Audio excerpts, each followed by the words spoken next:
Spark SQL.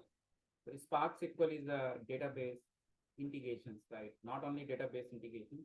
So Spark SQL is providing the data from the different sources, data from different sources, different sources, and these different sources could be anything, like file system, SQL database, NoSQL database. So we have to see how to read the data and write the data to different source, and how to write the data to different targets, right? Data to different targets. So file system we already know, right? We can write a data frame, right? Dot write dot CSV. We can write the CSV data, Parquet data, different file format data are there, Parquet, Avro, okay, Avro, ORC. So we can write any type of file system data, JSON, XML. But when we are writing SQL, so SQL we are writing a data frame, right? We are writing a data frame. We can write into SQL DB, into SQL DB. We know data frame is a tabular representation of data. The data is in the form of row and column, and we can do the transformation on the columns. And we can write the data to NoSQL DBs also. So we have Cassandra, Mongo, Elasticsearch, Elasticsearch. Okay, so these are the NoSQL databases. So one by one we do, because but if you understand the one integration, like one SQL, like if you do MySQL DB, we will do example MySQL DB. So if you understand MySQL, like other databases are not difficult, because all will be using the same configuration, because just only you have to change the URL, username, password. Okay, so we will see first MySQL integration, right? How to read and write the data from the MySQL. So I will be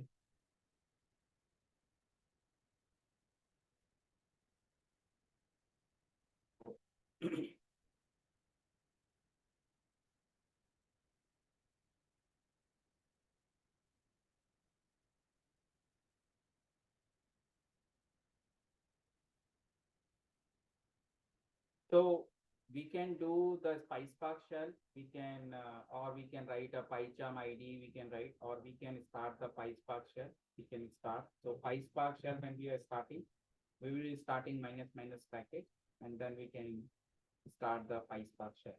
Okay, once the PySpark shell comes, then we can create a data frame, and then we can read the data frame, and we can. So we need to create a DB properties, like this DB property, and we can write the data to the SQL DBs. Okay. Okay. Same thing we can do for other databases, right? Oracle, MySQL, SQL Server. So just we need to change the driver, this database configuration properties here.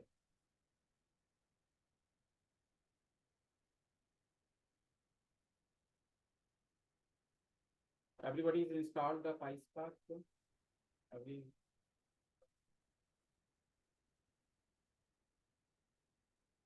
Spark is configured in the computer.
When we are designing the ETL pipeline, we have to identify the source uh, from where the data is coming. So we have to identify the source, or we have to identify target. Okay. So these are the considerations we do. And, we have to find the data format. Data format is depending on the source, it will be defined. Okay, and the volume of the data. So we have to use some performance tuning. Okay, when the data is higher volume is there. So we have to tune the core executor driver configuration things. So we have to put that.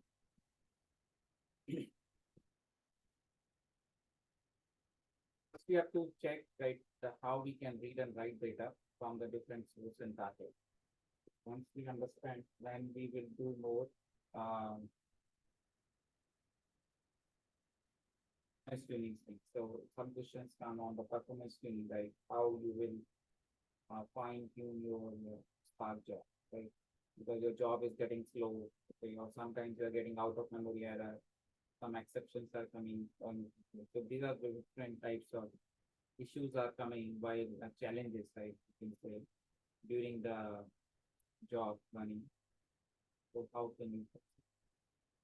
So when I want to connect, so I have to connect MySQL. So I will log in MySQL database. MySQL.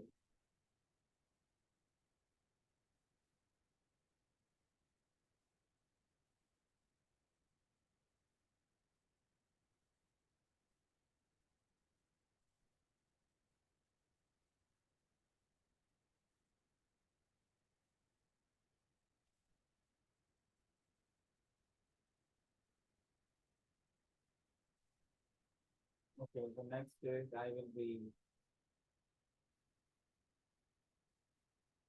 starting the PySpark shell. Mm, this is the package statement. So I will start PySpark. So I'm using the MySQL connector. So I need a driver connector. That is the reason I'm using this MySQL connector Java package. So I will start the PySpark shell.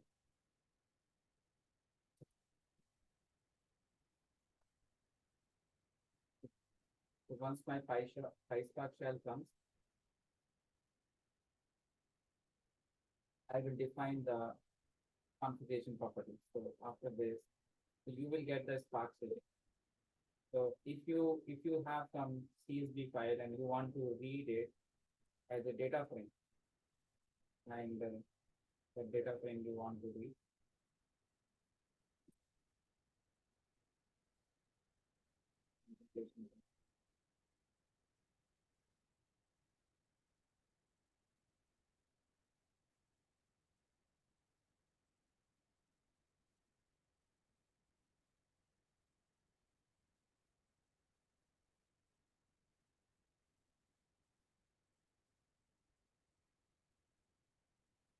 I'm getting the data ID name city from my CSV file. Okay, so this is I'm reading the data because I need the data because I want to write the data to MySQL database.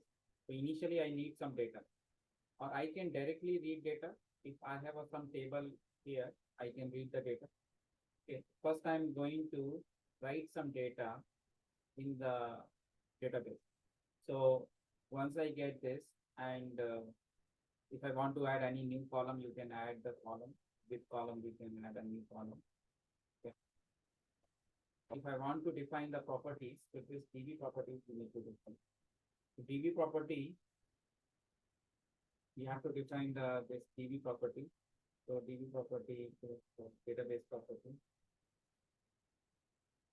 Like we are defining the what is the username, password, and driver.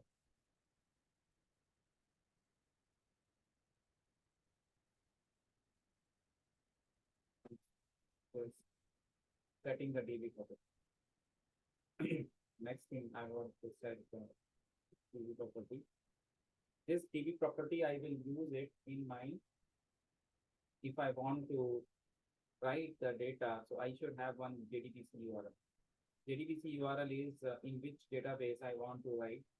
So I'm just defining one JDBC URL.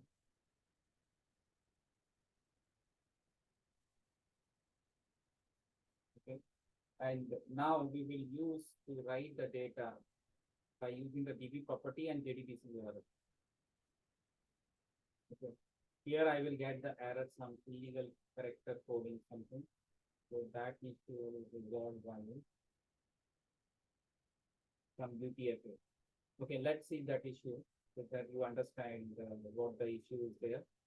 So I'm not fixing it. First, I'm going to show you this is the issue. So the character encoding problem is there while you are writing data. So character encoding is the problem. So for this character encoding, so what the solution is, when you are defining your JDBC URL, add this character encoding UTF-8. So we have to again, the JDBC URL I have to create it again. So set it again. So I'm setting a JDBC URL with character encoding.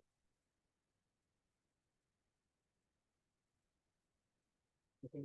Now I will do my db write.db. So I'm writing in the my table. So in the scoop database, my table, I'm using append mode. So append mode means your table is already there and you are going to write in the existing table. So if I check the scoop database, I'm already there.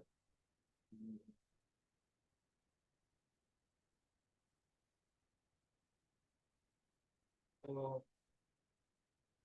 okay, so I create a new table because we are not able to identify.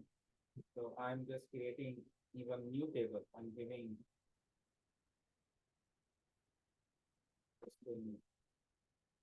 okay. Now I change this table, my table underscore new. Records are created. This is the append mode. Okay. Even the table was not there, the table is created, and now if I run further, it will be adding two more records. So here is no primary key set.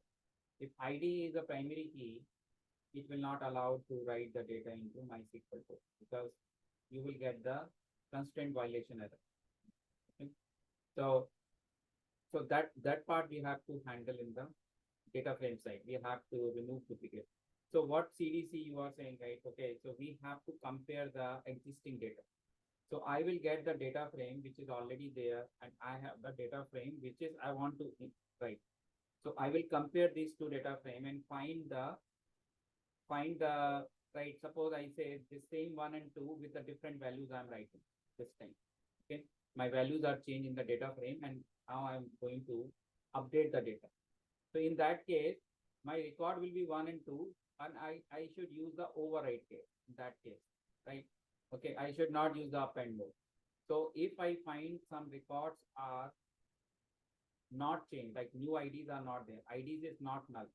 So if ID is null means, it means some IDs are null means the record is new. Okay, so then I should go append.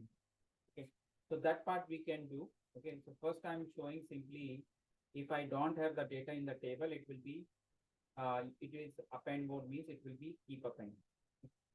But here the scenario is like your ID, okay, you are giving some new data, right? Like new record. Okay, that's the purpose of append. Okay. Generally append, we don't do the same IDs again, right? Same data we are, so it becomes duplicate, right? Okay, if I same data frame, if I write 2 times, so it will become duplicate, right? So in that case, my code should handle duplicate case. If the data is already there, so it should find it out whether it's the same data. So it should not write, it should override it. It should not use append mode. Okay. So that we have to find out. Okay. And if I want to, like suppose I have a 4 rows now, and I use the override mode. When I use override, so it will override the existing loop.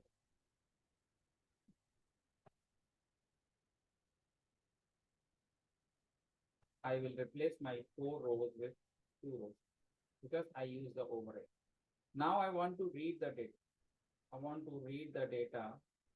I want to read the data as a data frame. So if I want to read the data as a data frame, So I have to use the JDBC format I have to use. So I have to read r dot read dot JDBC. So like this, same JDBC property you will use. Okay, URL is the same, everything is same, only and table you give and which table you want to do. Okay. So you will be giving some new data frame. So I'm giving df1 and I'm reading from the my table. So I change it to this table, my table underscore new, because I want to read the data frame from this. So now if I do df1 dot show, at present, how many record is there in this df1, this table? Two only, right? Because last time I overwritten. So now if I do df1 dot show, I will get two. So you can see here read and write operation. So initially, if you want to read, you can read by this command. You can read with this. So you have to provide the JDBC URL, you have to provide a table, you have to provide. Even you can write the data from the query also. So instead of this one, what you can change here, you can change query. So you say like, I don't want to read the whole data because table means whole data. Here you say select start from my table where, where ID is equal to when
the read or JDBC form and if you are a table then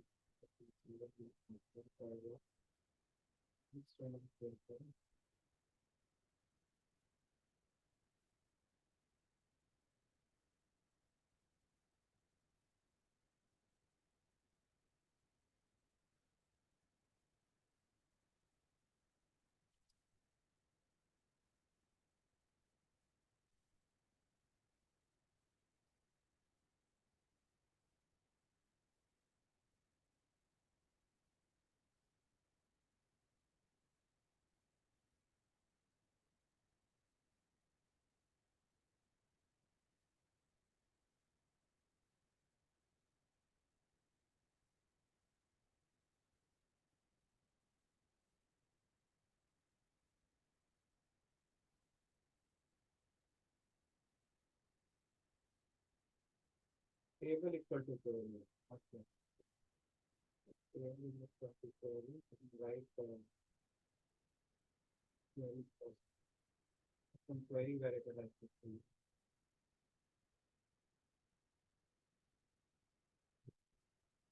Not simply I can change it to this query. So don't change this parameter. So parameter name you don't change. Parameter you keep it same. but instead of giving the table name, you give the query. If,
the bracket is the query. This is the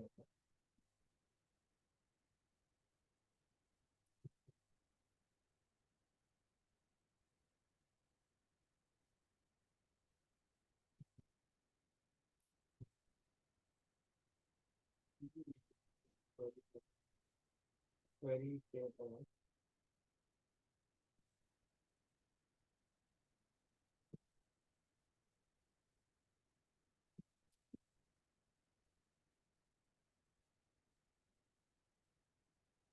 So it will recognize if you don't give this, it will find as a error. Because when data frame is trying to get the data right in data frame, so it is checking the query syntax should be like this. The query syntax is not like this. So here point on you're getting to report. So if you change here your query here ID is going to now I'm changing the I'm running this one again. Here from the show. Last time I was here, so here from the show. So I'm getting only one report. Okay. So this way you can filter out your query data right by using this. With this thing I have not tested. So this thing you always right give the query and query table equal to query. So you can take that. So this is the through PySpark right through shall we did. Like okay, the same thing if I want to do the job right. So I write all these statement in the one py file. So I can write the code. I can write the py file and then I can run a Spark some job. So like suppose some this is a PyCharm ID. If you are using ID, so PyCharm ID you have to give like this package spark.jar.packages and you give your package. Then it will run your code. So if you create a py file for this, You want to do the Spark thing. So if you test py you create some py file.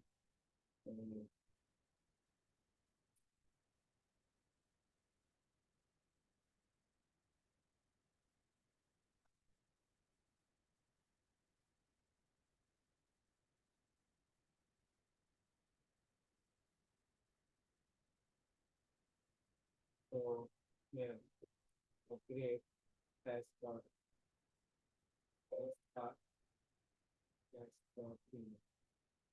I'm creating a py file. Just trying to get some table, my table 1, 2, 3. I'm writing some data. So I'm just writing the same statement, but I'm doing right. I'm just going to create a new table. I want to create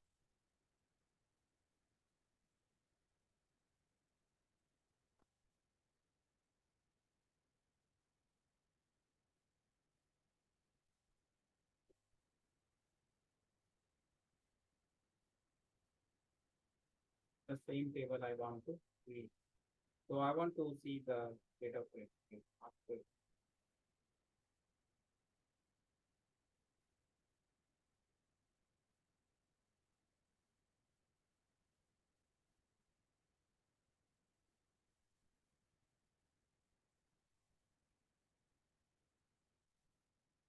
So I want to do the Spark submit. The Spark submit when I'm doing, it will not get that package statement. It will be giving driver. So we can provide the package thing through here minus minus package. The same package what I'm using, same package I can use. So here is the driver issue will be the com.mysql JDBC driver. So whatever properties we are giving is not able to get this property in this thing. So this property is not taking in the session. So I will use the same package statement in the Spark summary. So I will copy this and keep it your package before your PySpark file. Okay. If you keep it after that, it will not work. So keep it your last is your whatever jar package, everything you can give it before your PySpark file. Then you start it now. You can. So you are able to see the output, right? What the data frame dot show after reading, okay, what we are writing. So we can check the table, what the table we are going to write the data. Okay, you can. My table is my table 1, 2, 3, 4.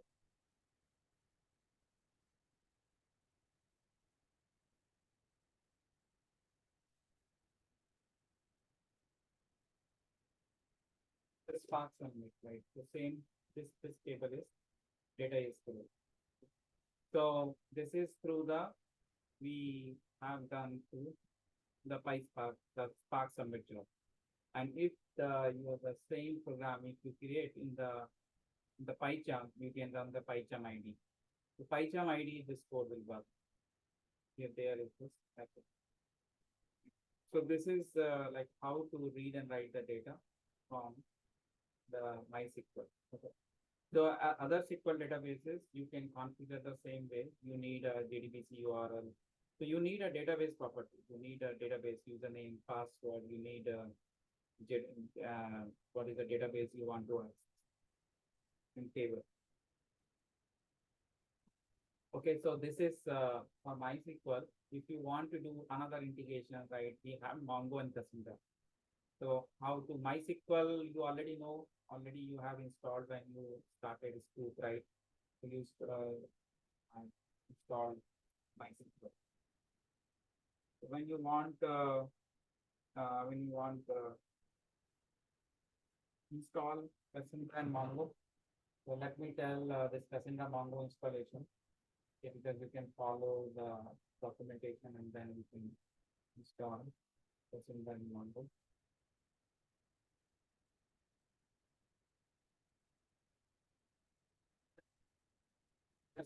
Mongo one you can follow. Okay. So how to install MongoDB. So this is a very simple, pretty simple step, right? You can just sudo apt and then install MongoDB and then start MongoDB service. And after that, you will type Mongo, you will get the Mongo shell. Once after this all done, so if you want to start Go,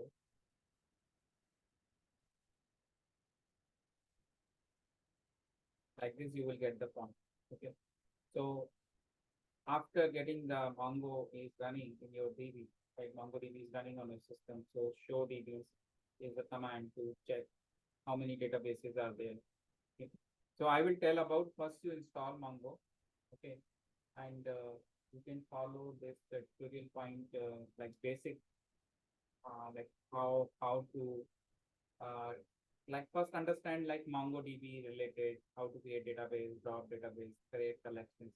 So whatever we have in the table, right, we call them SQL, we have collection here. And whatever we call record, here is a document. So whenever we say insert document, query document, update document, so we are talking about the record. So here little bit terminology is changed. Here MongoDB has database and database has collection. Collection has the document. Okay. And document we can do projection, right? We can do selection, right, of fields. Okay. Okay, so this all we will do. Okay, first you install Mongo and the same thing for Cassandra. So you can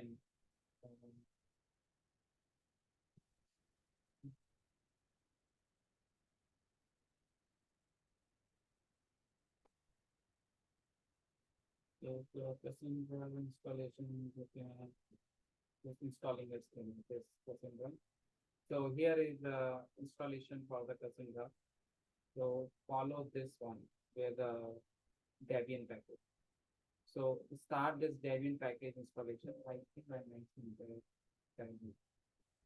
So follow this link and follow the Debian package in this link. Mhm. So install Cassandra. It is also very simple step. Just you have to start the Debian package, okay, and then add the key to the apt install, okay, then Cassandra, and then you can check your CQLS, and then you want to start your Cassandra shell, you have to write the CQLSS command. If I exit, and now I write CQLSS, so I will get the Cassandra shell. This is my Cassandra. So this Cassandra version is 4.1.3 version. Okay. And here is describe key spaces. So here is database is not there. So here is database is called key spaces. So how many key spaces, right, you are using? This is some of the key spaces are system key spaces, which I haven't created, but some key spaces I created. So this is a key space. Okay, so how to create a key space, and it's a completely SQL query. If you see in the Cassandra, Cassandra is following the SQL query. So you can see the Cassandra tutorial. So, so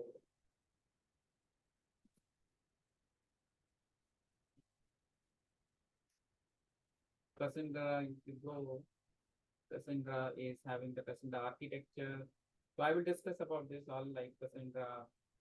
What are the terminologies are there in the Cassandra, right? Cassandra having more data center cluster. So Cassandra is completely a query language. Cassandra has CQLSH query language, write and read operation, data model, right? And we can create a key space like there is database. Okay, and database we have the table. So table syntax is same as SQL. Okay, so if you know SQL, then you can write Cassandra syntax, right? You can SQL query syntax you can write. So use key space and then create table command to write a table. Okay, so create a table and alter table, drop table, and index. Okay, you can create, you can write the data, so insert into table command. So this is completely same as SQL DB. Okay, create a table, alter table, drop table, truncate table, right? So this all is there. So we will see from next session. I will tell about this Mongo and Cassandra database first. Okay, then I will show that how to read and write the data. So if you want to do practice, you can do it in this okay, link is there, the document is there. You can practice like Mongo and Cassandra related. So if you install it, then you can do right. Like you can create a table, alter table. See, this all command from the tutorial. You can practice this. Like if you have the CQLS session, okay, so you can practice. Okay, this all. And once we will do practice, okay, after that you can connect to the Cassandra by using the Cassandra connector, right? So from Cassandra connector package statement, and then we can write the data frame. We will write into the Cassandra table. So data frame dot write dot format. Okay. So spark dot read dot format Cassandra format. The data we can read from the Cassandra table, or we can write the data to the Cassandra. Same way we will do for Mongo. Okay, so so do this Mongo and Cassandra both you can do. You can check the already existing document there. But first you do installation. The second thing you do practice for the Cassandra and Mongo. And the third is to integrate Cassandra and Mongo with the Spark. Okay. After that, next we will do the Elasticsearch. If you want to install the Elasticsearch, that also I tell you. So Elasticsearch that you can install.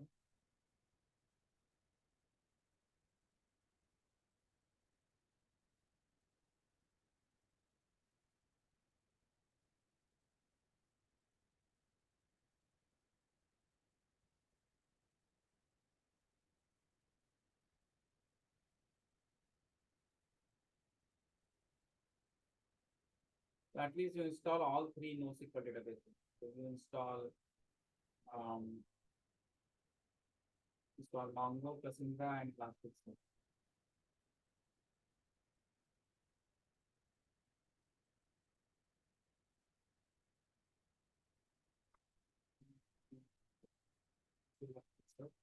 Elasticsearch installation Ubuntu.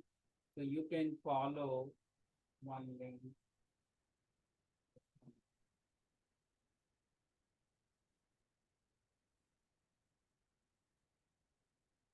You can follow this one and follow this complete link. So I'm giving all three links: Mongo, Cassandra, and Elasticsearch. So the Elasticsearch and Cassandra.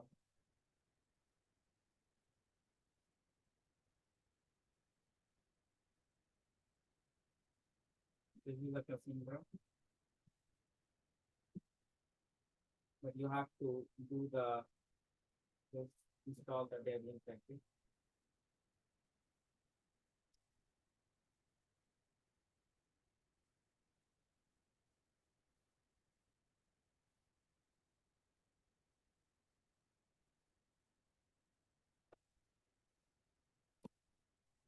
Again, I will write it to all three.